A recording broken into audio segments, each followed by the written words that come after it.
My dear students, my tenses series videos आप तक पहुंच रही हैं।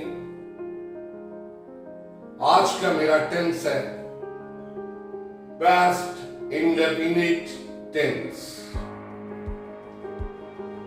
पास्ट इंडेफिनिट टेंस हमारा टेंस नंबर 5 है। प्रेजेंट टेंस की चारों कैटेगरीज मैं आप तक पहुंचा चुका हूं। आपने उन्हें स्टडी कर लिया होगा और अब आप टेंसेस के ऊपर प्रैक्टिस अपनी हमेशा कंटिन्यू रखिए। रोजाना सभी टेंसेस को पढ़िए, उनके रूल्स को माइंड में बिठाइए। बिकॉज इंग्लिश लैंग्वेज हमारी कामयाबी का, हमारी सक्सेस का एक बहुत बड़ा वेपन बन चुका है। Because it has become a global language. Now it is a commercial language. One who speaks very fine stuff of the language, of course, his success is sure shot. इसलिए जिन organs of the English students deficient हैं, कमजोर हैं, मैं उन्हीं English के organs या English के parts को वीडियो में बनाकर आप बच्चों को ट्रेन कर रहा हूं। तो मैं आज का टेंस शुरू करता हूं। Past indefinite. पहले मैं इसको डिफाइन करूंगा। What is past indefinite tense, फिर मैं आपको इसका यूसेज यानी कि वाक्यों में प्रयोग कैसे करना है उसके बारे में बात करूंगा।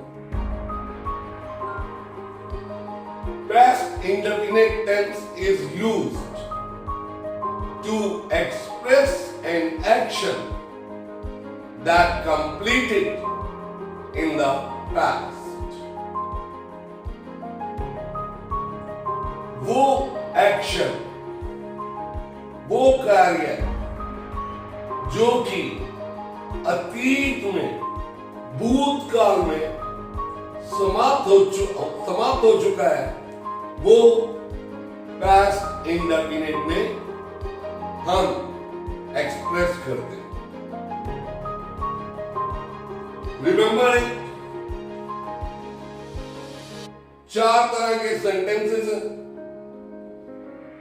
Affirmative sentences. अफर्मेटिव सेंटेंसेस में सब्जेक्ट चाहे सिंगुलर हो चाहे प्लूरल हो, आपने second form of the verb use करनी है। Second form of the verb. Second form of the verb mean past participle. No sorry, past verb. Second form of the verb, that is the past verb. Like write, first form है. Wrote, second form है. Written, third form है. तो आपने past indefinite के affirmative sentences में second form का प्रयोग कर। मैं इसी वर्ब का एक सेंटेंस बनाता हूं। I wrote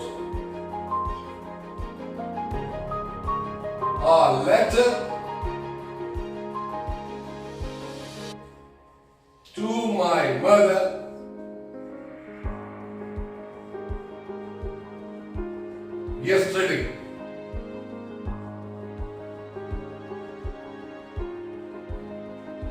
मैंने अपनी माता जी को कल एक पत्र लिखा.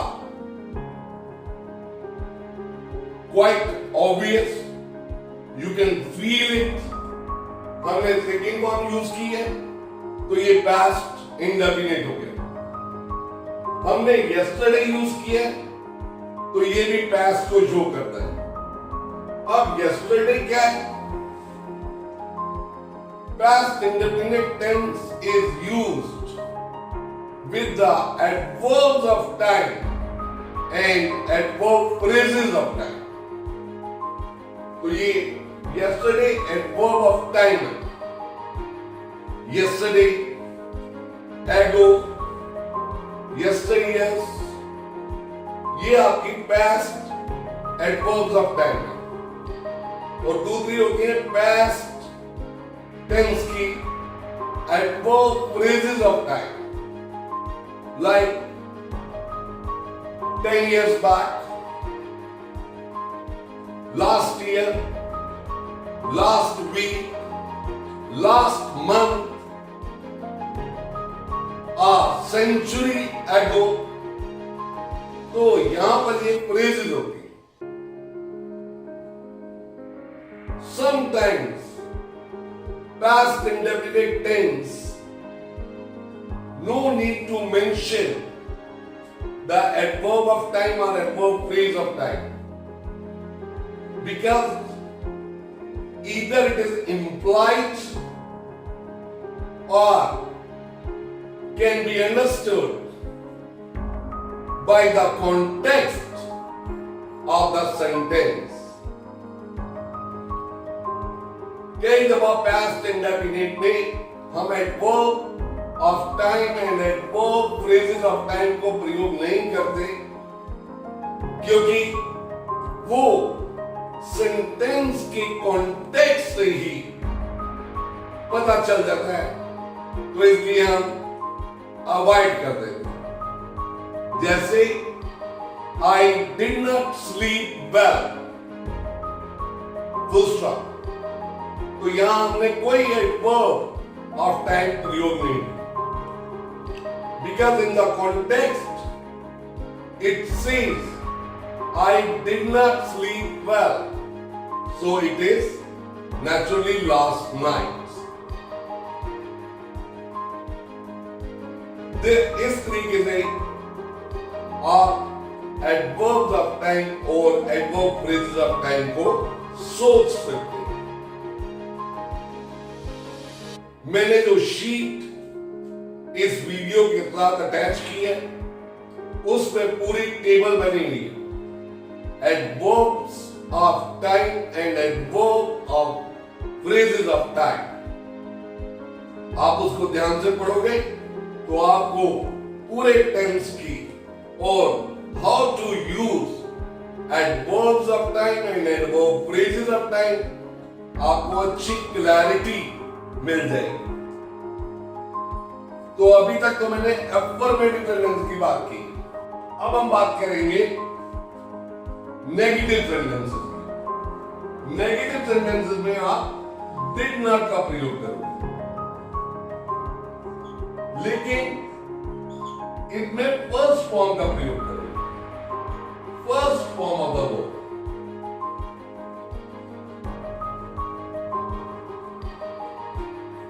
क्योंकि डिड जो है वो मेन वर्ब भी है, लाइक डू, डिड, डन, ये प्रिंसिपल वर्ब भी है. लेकिन पास्ट इंडेफिनिट में ये हेल्पिंग वर्ब का काम करती है. तो इसलिए ये वर्ब सेकंड फॉर्म होते हुए इसको हम पास्ट इंडेफिनिट की प्रिंसिपल वर्ब के रूप में हेल्पिंग वर्ब मान के चलेंगे. और यहां पर हम फर्स्ट फॉर्म लगाएंगे क्योंकि ये ग्रामर का रूल है. एक ही सेंटेंस में दो वर्ब या टू वर्ब्स एक ही कैटेगरी की नहीं आ सकती. अगर मैं ये कहूं मैं कल वहां नहीं गया, तो I did not go there, ये बिल्कुल ठीक है। अगर आप लगा देंगे I did not went there, तो ये सेंटेंस गलत है, क्योंकि आपने डिड नॉट भी लगा दिया और सेकंड फॉर्म वेंट भी लगा। तो इसलिए इस बात को बहुत बारीकी से माइंड में रखना कि डिड नॉट के बाद वर्ब की फर्स्ट फॉर्म आती है पास्ट इंडेफिनिट टेंस में। इसी तरीके इंटरोगेटिव सेंटेंसेस, उनमें डिड बाहर आ जाता है, प्लस सब्जेक्ट होता है, जैसे did Mohan,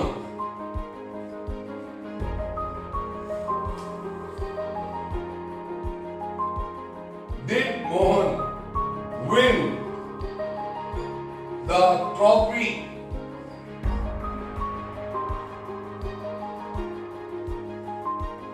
sign of interrogation. तो यहां भी डिड आ गया, इसलिए हमने first form of the verb use की विन। तो कहने का अभिप्राय ये है, केवल अफर्मेटिव सेंटेंसेस और the past indefinite tense second form नहीं है। बाकी तीनों categories of sentences, that is negative, interrogative, interrogative negative, उनमें फर्स्ट फॉर्म आएगी, क्योंकि उसमें हम हेल्पिंग वर्ब पास्ट की डिड यूज कर रहे हैं। तो ये एक बहुत ही नेसेसरी पार्ट है, एसेंशियल पार्ट है पास्ट इंडेफिनिट का। तो इस तरीके से आप 4 तरह के सेंटेंसेस बनाएंगे हर टेंस में: affirmative sentences, negative sentences, interrogative sentences and interrogative negative sentences। past indefinite का एक सेकंड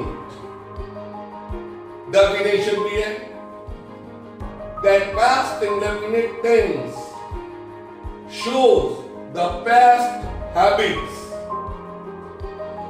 ये आपकी भूतकाल की आदतों को भी दर्शाता है, जैसे he studied many hours, यानी कि वो बहुत घंटे पढ़ा करता था, तो ये उसकी पास्ट हैबिट थी। तो इस प्रकार से आपने इस टेंस को कंप्लीट करना है, और इसकी पूरी डिस्क्रिप्टिव शीट, पूरी डिटेल विद एग्जांपल आपको एकदम वीडियो के बाद मिल जाएगी, और आप उस डिस्क्रिप्शन को ध्यान से पढ़िए और इस टेंस की प्रैक्टिस कीजिए। सो ये आपके पास मेरा टेंस नंबर 5 पहुंच रहा है। अभी हमने 12 टेंसेस करने हैं। मैं बाकी टेंसेस की वीडियो आपको रेगुलरली भेजता रहूंगा। So please study the tenses, because without tenses, without the knowledge of tenses, your knowledge of English is always weak. So improve your English and gain success. और कामयाबी वही पाता है जो कि एक अच्छा वक्ता होता है। कहीं भी वो सोसाइटी में, ऑफिस में, कॉलेज में खड़ा हो जाए और उसे किसी सब्जेक्ट के ऊपर डिस्कशन करनी हो, तो वहां पर ये लैंग्वेज आपको एक अलग तरह की पहचान देगी।